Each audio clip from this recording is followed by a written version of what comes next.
Si bien es cierto que la santificación es una obra del Espíritu Santo, como lo vamos a desarrollar, también es cierto que existe una cooperación entre el hombre y Dios. Es la única parte donde el hombre coopera para su santificación. Lo vamos a desarrollar más adelante. Pues bien, y esto lo digo porque estamos acostumbrados a un evangelio light, donde lo más importante es lo que Dios puede darme a mí, materialmente hablando, y no lo que Dios puede hacer en mí, espiritualmente hablando. Estamos acostumbrados entonces a recibir las bendiciones de Dios, pero no nos hemos acostumbrado a qué vamos a hacer nosotros para el Señor. En otras palabras, nos acostumbramos a que si somos cristianos vamos a recibir bendiciones, vamos a recibir casa, vamos a recibir beca, vamos a recibir todo lo que supuestamente esto trae, pero se nos olvida que lo más importante no es los bienes materiales, sino nuestra vida espiritual, nuestra santificación en el Señor. Por eso digo que el tema de la santificación es un tema que a muchas personas le desagrada considerablemente. Algunos rechazan la santificación con desprecio y lo último que quisieran es que le llamen santos o que le llamen hombres santificados.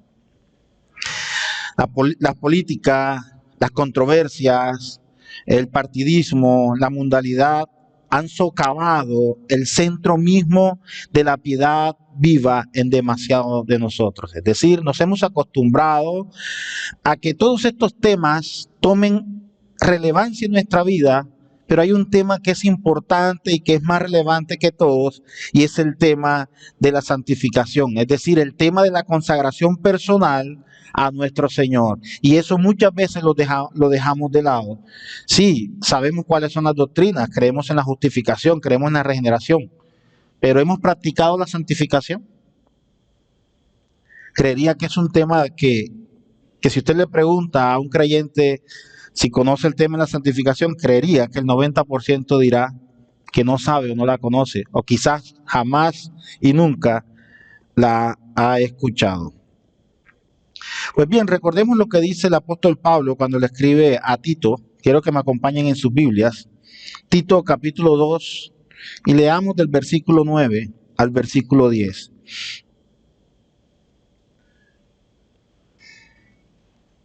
Vamos a leer del versículo 9, Tito capítulo 2, versículo 9, y vamos a leer hasta el versículo 12. ¿Ya todos lo tienen? Leo para ustedes. Tito capítulo 2, versículo 9. Exhorta a los siervos a que se sujeten a sus amos, que agraden en todo, que no sean respondones, no defraudando, sino mostrándose fieles en todo, para que en todo adornen la doctrina de Dios, nuestro Salvador. Siguiente versículo. Porque la gracia de Dios se ha manifestado para salvación a todos los hombres, enseñándonos que renunciando a la impiedad y a los deseos mundanos, vivamos en este siglo sobria, justa y piadosamente, aguardando la esperanza bienaventurada y la manifestación gloriosa de nuestro gran Dios y Salvador Jesucristo. Pero notemos algo, lo que dice el versículo 10 en la parte B, para que en todo adornen la doctrina de nuestro Salvador, de nuestro Señor. ¿Y qué es adornar la doctrina? Es guardar la palabra. ¿Y cómo guardamos esa palabra? Cuando cumplimos el mandato que el Señor ha establecido. Y una de las formas de cumplirla es el proceso de santificación que hace el Espíritu Santo en nosotros y que nos mueve entonces cada día a buscar el crecimiento al varón de la estatura perfecta que es Cristo nuestro Señor Jesucristo. Entonces, las personas de este mundo a veces se quejan con razón de que personas supuestamente cristianas no son afables, no son desinteresadas, no son gentiles, como algunos otros que no profesan ninguna religión y no tienen el título de cristiano, muestran más piedad, muestran más gentileza, muestran más o menos desinterés en las cosas. Y lastimosamente por eso el creyente muchas veces es señalado. Y ustedes van a escuchar que la mayoría de las personas dirán, es que yo no quiero ser cristiano, ni quiero ser como fulanito de tal, porque dice ser cristiano, pero mira el ejemplo o mira el testimonio de vida de esta persona. Y lastimosamente eso sucede porque no conocen lo que es la santificación o el proceso de ser santos. Ahora, la santificación, entendida correctamente y armonizada con la palabra del Señor, es tan importante como la justificación. La doctrina protestante es inútil si no va acompañada de una vida santa. Podemos conocer mucha doctrina, podemos ser muy intelectuales, conocernos todas las doctrinas de la gracia, pero si nuestra vida no está acompañada de la santidad y la santificación que el Señor requiere, de nada nos sirve ser unos eruditos, pero ser unos vacíos por dentro. Entonces, la santificación, amados hermanos, es un tema muy importante para nuestras almas. Y si la Biblia lo dice, entonces es cierto que a menos que seamos santificados, no vamos a ser salvos. Pastor, pero ¿la salvación no es del Señor? ¿Y la salvación no proviene del Señor? Sí, pero ¿de quién es la salvación? Del Señor. ¿Y por qué se produce la salvación en nosotros?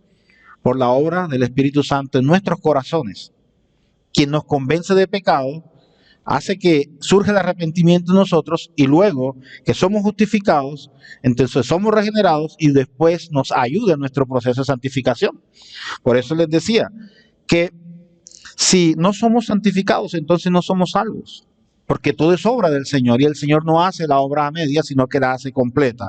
Ahora, hay tres cosas que según la Biblia son absolutamente necesarias para la salvación de cada hombre y de cada mujer en la vida cristiana. Y estas tres son justificación, regeneración y santificación. Las tres se encuentran en cada hijo de Dios. Por ejemplo, el que ha aceptado a Cristo como su Señor y Salvador es nacido de nuevo, es justificado y es santificado. Y al que le falte uno de estos tres elementos, por decirlo de una manera, podríamos decir que no es un verdadero cristiano y que no ha nacido de nuevo. Porque podemos decir que soy cristiano. Y yo puedo decir, es que yo soy cristiano porque asisto a la iglesia, porque voy los domingos al culto, porque asisto periódicamente a la iglesia. Pero le preguntas, ¿has nacido de nuevo? ¿Y qué es el nuevo nacimiento? Se dirá. ¿Qué significa nacer de nuevo? Y nos recordamos a Nicodemo cuando el Señor le dijo, Nicodemo, es necesario que nazcas de nuevo. Pero, Señor, ¿cómo es que yo siendo viejo tengo que entrar nuevamente al vientre de mi madre y nacer de nuevo? Nicodemo, no has entendido lo que significa el nuevo nacimiento. Y quizás a muchos de nosotros nos pasa exactamente igual que Nicodemo. No entendemos y por eso no podemos vivir una vida en santidad. Y de allí la importancia entonces de que el Espíritu Santo obre en nosotros. Pues bien, luego de esta breve introducción vamos a dar unas definiciones para posteriormente comenzar a desarrollar el tema. Veamos lo que significa santificar. El significado principal de la palabra santificar en la Biblia tiene la connotación de separarse o apartarse o consagrar alguna cosa con un propósito o con una obra especial. Tanto en el Antiguo Testamento como en el Nuevo Testamento se emplean con frecuencias varias formas de esa palabra. Pues en todos los casos el significado de la frase no cambiaría si en vez de utilizar la palabra santificar, la sustituiríamos por separar o por apartar. En términos general, la santificación o el santificar es apartarse para algo. Pues bien, el Señor nos santifica, es decir, nos aparta para un propósito santo. Así que el significado concreto de santificar incluye también la pureza, la santidad y la consagración a nuestro Señor. La santificación quiere decir la separación del mal y la dedicación a Dios y a su servicio. La Biblia declara que la santificación tiene que ver con volver la espalda a todo lo que es pecaminoso y a todo lo que nos aparta del Señor, a todo lo que es profano para nuestra alma y para nuestro cuerpo. Sin embargo, no solamente quiere decir una separación de, sino una separación a. Ejemplo, nos separa del pecado, pero nos separa al servicio hacia el Señor. Entonces tenemos que entender que la santificación tiene estas dos connotaciones, nos separa de y nos separa a. Lo que se ha apartado del uso profano, es decir, nos aparta del pecado, pero también nos aparta para dedicar nuestra vida al Señor. Veamos lo que dice el Evangelio de Juan, capítulo 16, versículos 1 al 11. Evangelio según San Juan, capítulo 16, versículo 1 al 11. Voy a leer para ustedes. Estas cosas os he hablado para que no tengáis tropiezo. Os expulsarán de las sinagogas. Y aún viene la hora cuando cualquiera que os mate pensará que rinde servicio a Dios. Y harán esto porque no conocen al Padre ni a mí. Mas os he dicho estas cosas para que cuando llegue la hora os acordéis de lo que ya os lo había dicho. Esto no os lo dije al principio porque yo estaba con vosotros, pero ahora voy al que me envió y ninguno de vosotros me pregunta, ¿a dónde vais? Antes, porque os he dicho estas cosas, tristeza ha llenado vuestro corazón. Pero yo os digo la verdad, os conviene que yo me vaya, porque si no me fuera, el Consolador no vendría a vosotros, mas si me fuere, os lo enviaré. Y cuando Él venga, entonces aquí vemos la obra del Espíritu Santo, convencerá al mundo de pecado, de justicia y de juicio. De pecado por cuanto no creen en mí, de justicia por cuanto voy al Padre y no me veréis más, y de juicio por cuanto el príncipe de este mundo ha sido ya juzgado. Entonces era necesario que el Señor partiera para enviar al Espíritu Santo, es decir, para enviar al Consolador, quien iba entonces a comenzar la obra en el corazón del creyente. Pregunta entonces, pastor, ¿y entonces cómo hacían en el Antiguo Testamento?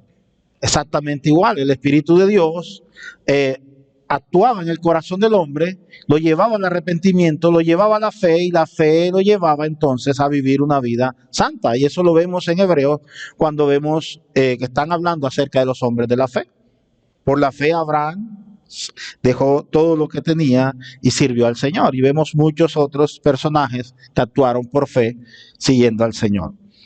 Pues bien, 1 Pedro capítulo 1, versículo 15 dice, sino como aquel que os llamó es santo, sed también vosotros santos en toda vuestra manera de vivir, porque escrito está, sed santos porque yo soy santo. Entonces el Señor demanda de nosotros santidad. Y esa santidad opera en nuestras vidas a través del actuar del Espíritu Santo. Ahora, surge un problema con esto.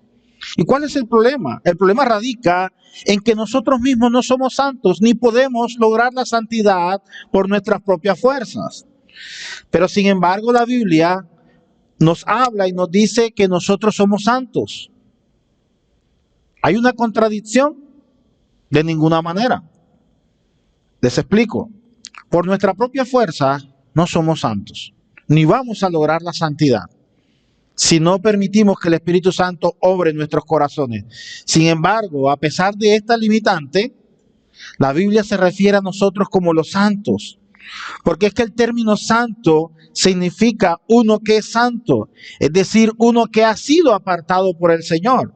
Y como no podemos encontrar la santidad por nosotros mismos, debemos entonces dejar que el Espíritu Santo obre en nosotros para que podamos ser santos. Entonces, es el Espíritu Santo, amados hermanos, el que actúa en nosotros para hacernos santos, para hacernos conforme a la imagen de Cristo. El Espíritu Santo nos consagra, el Espíritu Santo entonces cumple el papel de santificador en medio de nosotros. Ser santificados es ser hechos santos, es ser hechos justos. Y la santificación es un proceso entonces que comienza en el instante en que nos convertimos en creyentes. Pero este proceso continúa hasta nuestra muerte cuando el creyente haya sido justificado por última vez completamente y para siempre.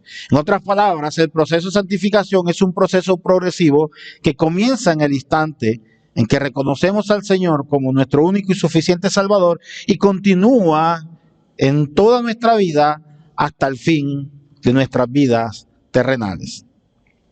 Pues bien, el Espíritu Santo mora dentro del creyente, obrando de manera que produce una vida más justa y produce un corazón recto y un corazón que se asemeja más a Cristo. Sin embargo, debemos ser cuidadosos y no confundir la morada interior del Espíritu Santo con la deificación del individuo.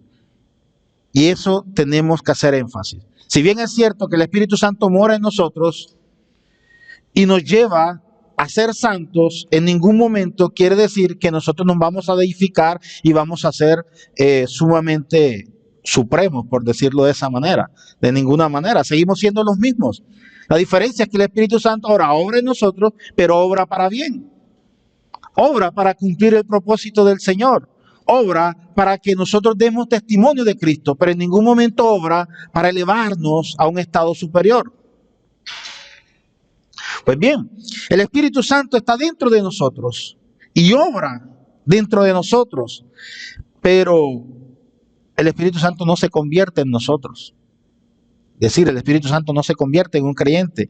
El Espíritu Santo obra para producir la santificación en los seres humanos, no la deificación de las criaturas. Y muchas veces confundimos entonces la doctrina de la santificación como ser santos y ser superiores a los demás. No, la santificación, amados hermanos, es un proceso de apartarnos, es decir, de vivir una vida consagrada para el Señor. No es una vida que nos va a colocar una aureola en la cabeza y vamos a vivir santos toda la vida. No, no se trata de eso. Miren, cuando el Espíritu Santo mora en nosotros, Él no se convierte en humano, ni nosotros nos convertimos en dioses. De ninguna manera. El Espíritu Santo no destruye nuestras identidades personales como seres humanos. Por el contrario, por medio de nuestra santificación, nos hemos de convertir semejantes a Dios, pero en nuestro carácter, no en nuestro ser. Y esa es la diferencia entre la santificación y la deificación. Veamos lo que dice la Biblia en Efesios capítulo 1, versículos 1 al 2. Efesios capítulo 1, versículos 1 al 2.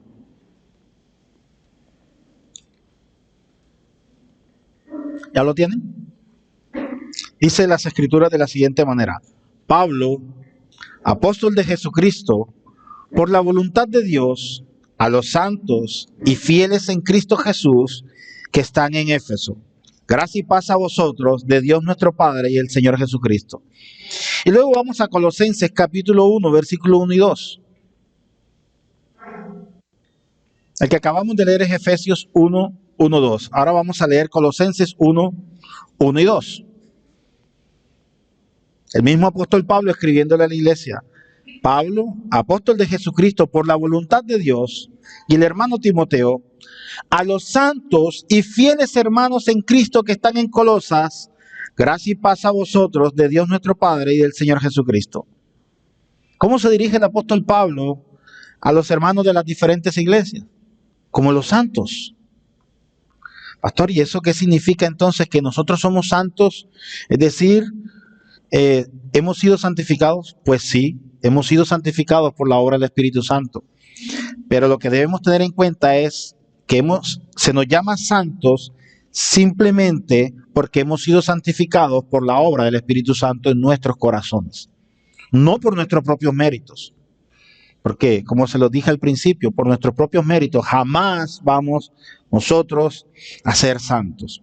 Entonces, la palabra santo que utiliza el apóstol Pablo aquí significa simplemente una persona santificada. Y este era el nombre usual por el cual se conocía a todo el pueblo de Dios en los primeros tiempos. También eran llamados discípulos, también eran llamados hermanos, también eran llamados cristianos, también eran llamados amigos, también se les conocía como creyentes. Pero el nombre más comúnmente utilizado era el de santos, a los santos de la iglesia, a los santos, a los santos. Y este nombre no se aplicaba meramente a ciertos hombres santos y devotos, sino a todos los creyentes. No es que, por ejemplo, el hermano Freddy es una persona piadosa, entonces más santo que el hermano Alexander, de ninguna manera, sino a todos se les denominaba santos porque la santidad, como les dije anteriormente, es una obra interna del Espíritu Santo en el corazón del creyente. Ahora, en la actualidad esta palabra ha caído en desuso y sí sucede, por ejemplo, que nosotros decimos que hemos ido a visitar a algunos de los santos, nos van a mirar como si estuviéramos consultando a los espíritus. Por ejemplo, hoy día del Señor yo puedo decir: voy a la iglesia a reunirme con los santos de la iglesia. Pastor, ¿vas a adorar imágenes? No, de ninguna manera, no se trata de eso. Se trata de conocer el verdadero significado de la palabra santos. Pero si usted utiliza este lenguaje en la calle a una persona, un creyente, vamos a ponerle un creyente, usted le dice, no, me voy a reunir con los santos, y si esa persona no conoce realmente la doctrina de la santificación, nos va a mirar raro, nos va a decir, ¿te vas a comunicar con los muertos? ¿O vas a adorar imágenes? No, no se trata de eso.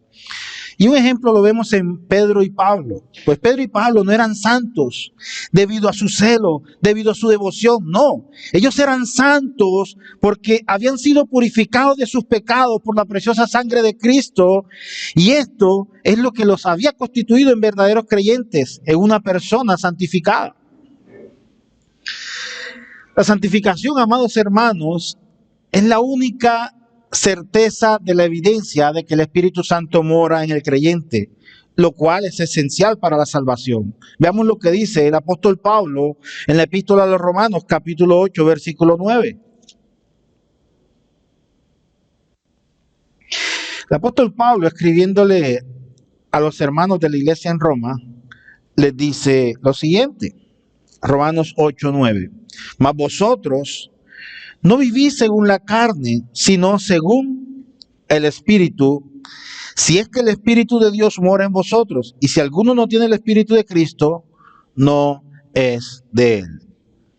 Pues bien, entonces, amados hermanos, la santificación es un proceso por el cual el Espíritu Santo nos lleva entonces, a nosotros, a los creyentes, a vivir una vida piadosa conforme a Cristo.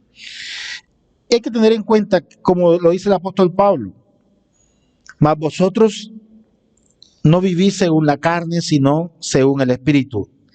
Si es que el Espíritu de Dios mora en vosotros, luego dice, y si alguno no tiene el Espíritu de Cristo, no es de Cristo. Entonces es necesario que para ser verdaderamente creyentes, el Espíritu Santo debe morar en nosotros. Ahora, el Espíritu Santo no se mantiene dormido ni activo dentro del alma del creyente. El Espíritu Santo siempre se da a conocer o siempre da a conocer su presencia por el fruto que causa que nazca en nuestros corazones. Es decir, muestra el carácter y evidencia el carácter en nuestras vidas.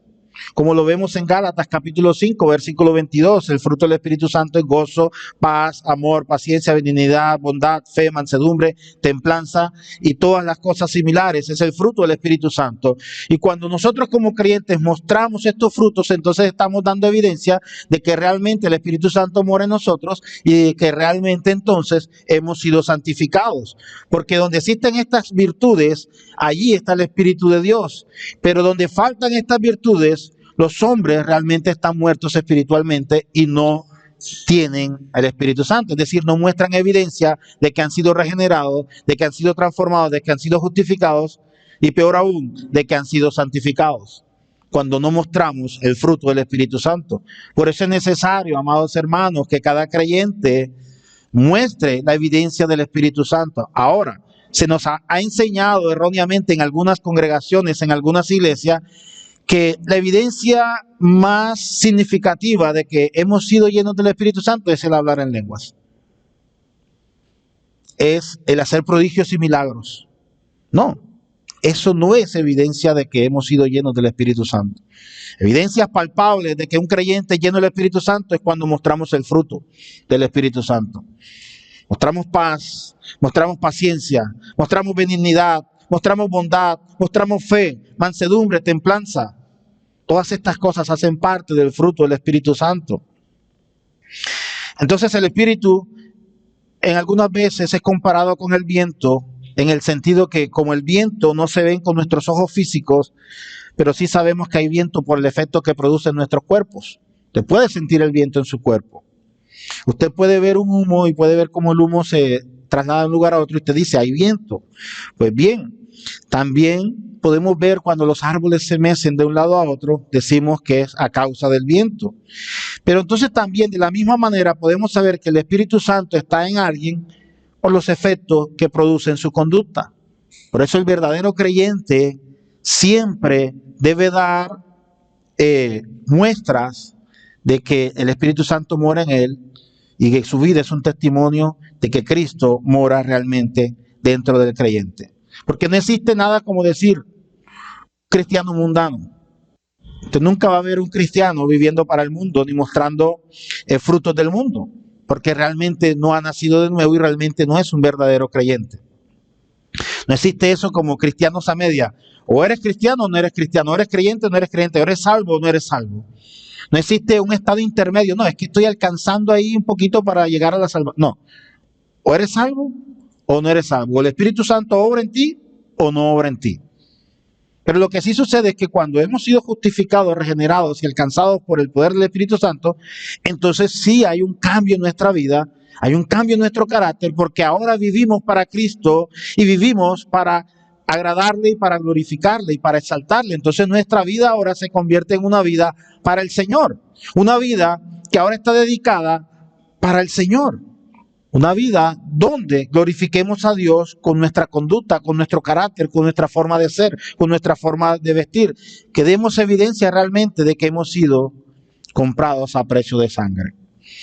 Pues bien, es necio suponer que tenemos el Espíritu Santo si no andamos en el Espíritu. Como lo dice el apóstol Pablo en Gálatas capítulo 5, versículo 25.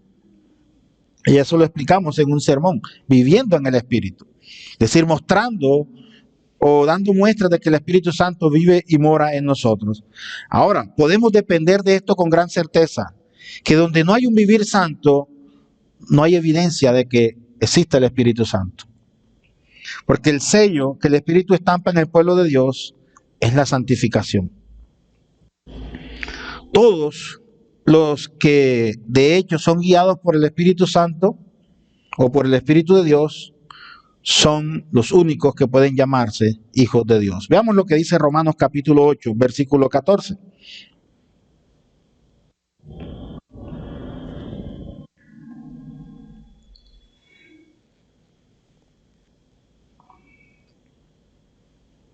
Romanos 8:14 dice lo siguiente: porque todos los que son guiados por el Espíritu de Dios, estos son hijos de Dios. Entonces no existe ninguno que diga, no, es que todos somos hijos de Dios. ¿Realmente todos somos hijos de Dios? Entonces la pregunta es, si vamos a decir que todos somos hijos de Dios, tenemos que dar evidencia de que todos hemos sido guiados por el Espíritu de Dios. Es decir, hemos sido guiados por el Espíritu Santo. Y recordemos lo que decíamos al principio, que leíamos en el Evangelio de Juan. El Espíritu Santo nos convence a nosotros de pecado, de justicia. Pero si no damos evidencia de que hemos sido convencidos de pecado, de que hemos sido regenerados, de que despreciamos el pecado y que vivimos ahora una vida para glorificar al Señor, no podemos llamarnos verdaderamente hijos de Dios. Pues, aunque la santificación es una obra del Espíritu Santo, no debemos pensar de la siguiente manera, que también es un error. Como es el Espíritu Santo el que obra en mi vida, entonces yo no voy a hacer absolutamente nada. Voy a dejar que el Espíritu opere y haga todo lo que tenga que hacer en mi vida. Pues bien, quien piensa de esta manera, amados, está totalmente equivocado. Si bien es cierto que la obra es del Señor y que la obra es por la acción del Espíritu Santo en nuestros corazones, pues la santificación es una obra que es progresiva. Es decir, es el resultado primario del Espíritu Santo en nosotros, pero es complementario del creyente que colabora activamente. Por lo cual cada creyente es responsable de buscar la santificación. Creo firmemente, como cualquiera, que todo hombre sobre la tierra es responsable ante Dios y que todos los perdidos no tendrán nada que decir ni excusas que dar en el día final. Ninguno tendrá excusas. Y esto se evidencia con los siguientes pasajes bíblicos. Veamos lo que dice 2 Corintios capítulo 7, versículo 1. Y luego pasamos a Romanos capítulo 12, versículos 1 al 2. 2 Corintios 7, 1. Les decía, todo creyente es responsable ante el Señor. Si bien es cierto, la santificación es una obra del Espíritu Santo, nosotros también somos responsables de alcanzar la santificación. 2 Corintios 7, 1 dice, así que, amados, puesto que tenemos tales promesas, limpiémonos de toda contaminación de carne y de espíritu, perfeccionando la santidad en el temor de Dios. Y ese temor no es el temor de que, no, voy a temerle a Dios. No, ese temor significa la reverencia hacia el Señor. O sea, temer de que vamos a defraudar al Señor. ¿Y cómo lo defraudamos? Cuando no cumplimos con los preceptos que Él ha establecido en su palabra. Cuando no vivimos una vida santificada hacia el Señor. Cuando vivimos una vida conforme a nuestro propio corazón y no dejamos que el Espíritu Santo actúe en nuestros corazones. La segunda cita bíblica la encontramos en Romanos capítulo 12, versículo 1 y 2. Así que, hermanos, os ruego por las misericordias de Dios que presentéis vuestros cuerpos en sacrificio vivo, santo, agradable a Dios, que es vuestro culto racional. No os conforméis a este siglo, y luego agrega el apóstol Pablo, sino transformaos por medio de la renovación de vuestro entendimiento para que comprobéis cuál sea la buena voluntad de Dios, agradable y perfecta. Ahora, la pregunta es, ¿quién debe presentar el cuerpo al sacrificio vivo? Somos nosotros, es nuestra responsabilidad. Y debemos hacerlo con nuestro culto racional, es decir, con nuestro entendimiento. Y luego el apóstol Pablo agrega, no nos conformemos a este siglo, sino que nos transformemos por la renovación de nuestro entendimiento. Entonces es nuestra responsabilidad ser santos. Les repito, el Espíritu Santo obra en nosotros para santidad, para santificarnos, pero es la responsabilidad de cada creyente individualmente progresar en el crecimiento y en la santificación. ¿Cómo lo hacemos? Estudiando las Escrituras, meditando en ellas, orando de día y de noche. Por eso, yo personalmente digo que los creyentes somos principal y particularmente responsables y tenemos la obligación especial de vivir una vida santa. Demostrar las evidencias de que el Espíritu Santo actúa en nosotros. Ahora, nosotros, cuando el Espíritu Santo mora en nosotros, sucede algo. Nosotros ya no somos como lo es el mundo. Es decir, el mundo o los del mundo están muertos, están ciegos y carentes de renovación porque su entendimiento está velado.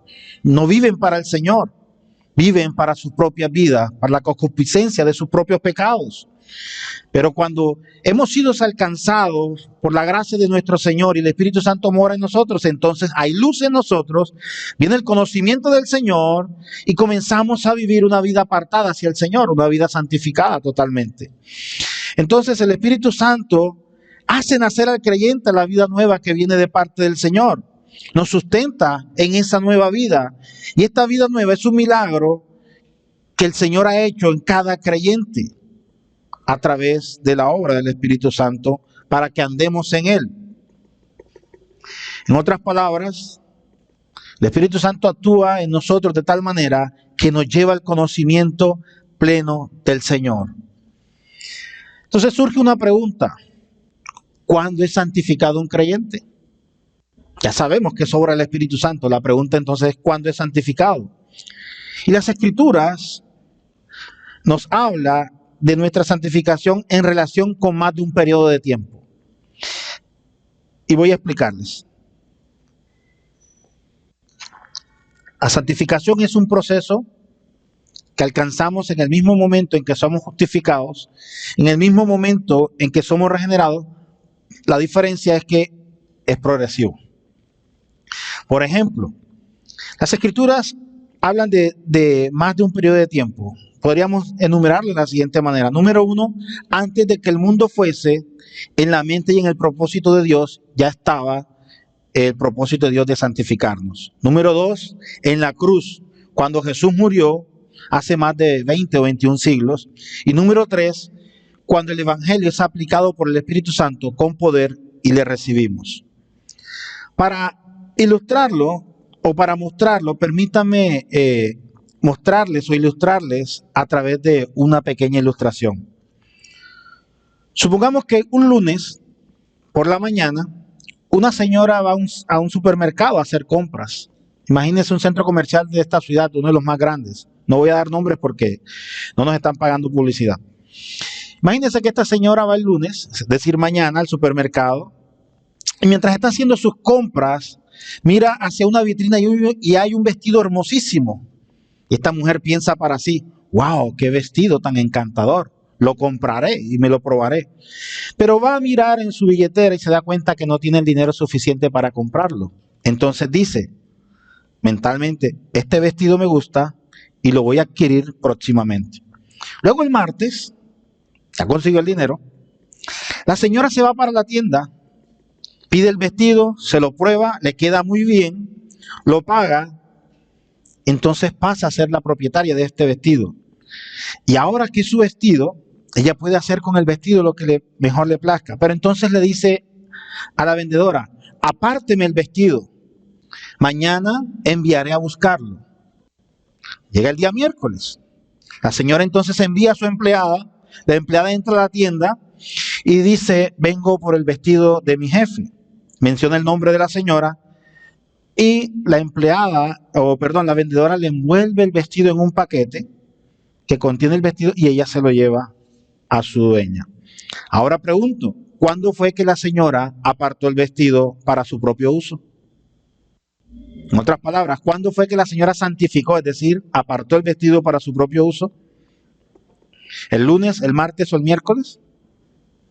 La respuesta es los 3 días.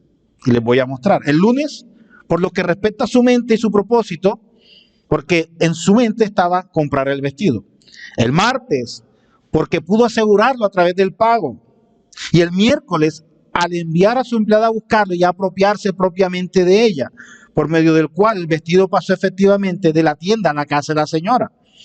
Ahora bien, esta ilustración es para entender cuándo nosotros fuimos santificados o puestos aparte por Dios para sus propósitos. Primero, hace largo tiempo en la eternidad pasada, Dios nos predestinó para que fuésemos sus hijos, por así decirlo. Parafraseando, serán míos por el deleite de mi corazón y para que los bendiga de mi mano. De modo que en su propósito eterno, el Señor nos apartó y nos santificó antes de que el mundo fuese. Veamos lo que dice Romanos capítulo 8, versículos 29 y 30. Así como la señora propuso en su mente apartar el vestido, el Señor también había dispuesto antes de la fundación del mundo apartarnos y santificarnos. Romanos 29 y 30, capítulo 8, 29 y 30 dice lo siguiente. Porque a los que antes conoció, también los predestinó para que fuesen hechos conformes a la imagen de su Hijo, para que Él sea el primogénito entre muchos hermanos. Y a los que predestinó, a estos también llamó. Y a los que llamó, a estos también justificó. Y a los que justificó, a estos también glorificó. Efesios 1:4 también nos habla de esto. Y 2 de Tesalonicenses 2:13 dice lo siguiente. Pero nosotros debemos dar siempre gracias a Dios respecto a vosotros, hermanos amados por el Señor, de que Dios os haya escogido desde el principio para salvación mediante la santificación por el Espíritu y la fe en la verdad. Entonces, ¿cuándo fuimos santificados? Desde la eternidad. Fuimos escogidos por Dios para ser santificados por medio de la obra del Espíritu Santo. Por eso les decía, la santificación es progresiva. Finalmente, luego, cuando el Señor muere en la cruz, quedó pagado el precio de nuestra redención. Y cada obstáculo que el pecado había levantado para que nosotros fuésemos de Dios para toda la eternidad, quedó eliminado. Es decir, ya no hay nada que nos pueda separar de Cristo porque el Señor pagó el precio por nosotros. Lo que hizo la señora al pagar el vestido. La señora pagó y se hizo dueña automáticamente del vestido. Cristo pagó el precio que nosotros no podíamos pagar y se hace amo y Señor de nuestras vidas. Ahora, el Señor lo hace porque ese es su propósito y porque es por su gracia. Fuimos así puestos aparte mediante el pago inmenso que Él pagó por nosotros y nos hizo suyo, como dice 1 Corintios capítulo 6, versículo 20. De modo que además de ser santificados por el propósito eterno y por la voluntad de Dios, como dice Hebreos 10:10, somos santificados mediante la ofrenda del cuerpo de Jesucristo, hecha una vez y para siempre. Es decir, el Señor pagó una sola vez y para siempre, lo mismo que esta mujer pagó el vestido una única vez y para siempre. Finalmente, cuando la operación del Espíritu Santo, o por la operación del Espíritu Santo, nuestros corazones son abiertos para recibir el Evangelio, somos efectiva y personalmente traídos hacia el Señor. Entonces somos separados de nuestros pecados y ya no formamos parte del mundo, que está precipitado para un juicio, sino que somos efectivamente apartados para el Señor. Y este aspecto de nuestra santificación se expresa en 2 Tesalonicenses capítulo 2, versículo 13. Dice lo siguiente: que Dios os haya escogido desde el principio para salvación, mediante la santificación por el Espíritu y la fe en la verdad, a lo cual os llamó mediante el Evangelio. Así como esta señora, luego que el vestido llegó a su casa, es decir, se acercó hacia ella, y ya es ama y dueña absolutamente del vestido, el Señor también, a través de la obra del Espíritu Santo, cuando somos alcanzados por la predicación del Evangelio, ya nos convertimos entonces y somos santificados por el Espíritu de la verdad que mora en nosotros. Pero esto no termina ahí. Volvamos a nuestra ilustración. Ahora que el vestido de la señora, de la dama, ella aparta el vestido de día a día para colocárselo, o sea, para hacer uso de ella. Lo utiliza ella misma, nadie más lo va a utilizar. Y ella lo aparta para su uso exclusivo. Es decir, lo utiliza cuando ella quiere, cuando quiere y donde quiere. Es decir, ella es su propietaria. Ahora bien, el Señor, tras haber puesto nuestra bendición y habiendo nosotros ser salvos por medio del sacrificio de Cristo en la cruz, y habiendo el Espíritu Santo obrado eficazmente en nosotros, de modo que hemos sido traídos hacia el Señor, ¿podemos decir es el fin absoluto? De ninguna manera, porque el Espíritu Santo sigue realizando y seguirá realizando su obra en nosotros, separándonos más y más de las cosas de este mundo, separándonos más de los deseos de la carne, de los malos caminos que antes anduvimos, y promoviendo de esta manera nuestra santificación práctica. En otras palabras, así como esta señora apartó el vestido para su uso exclusivo y lo utiliza cuando ella quiere, de la misma manera el Señor nos ha apartado a través de la obra del Espíritu Santo para llevarnos día tras día a una santificación verdadera, para alcanzar entonces la estatura del varón perfecto, la estatura de Cristo. El Espíritu Santo obra en nosotros de tal manera ahora que comenzamos a vivir una vida santa para agradar y glorificar al Señor. Amén.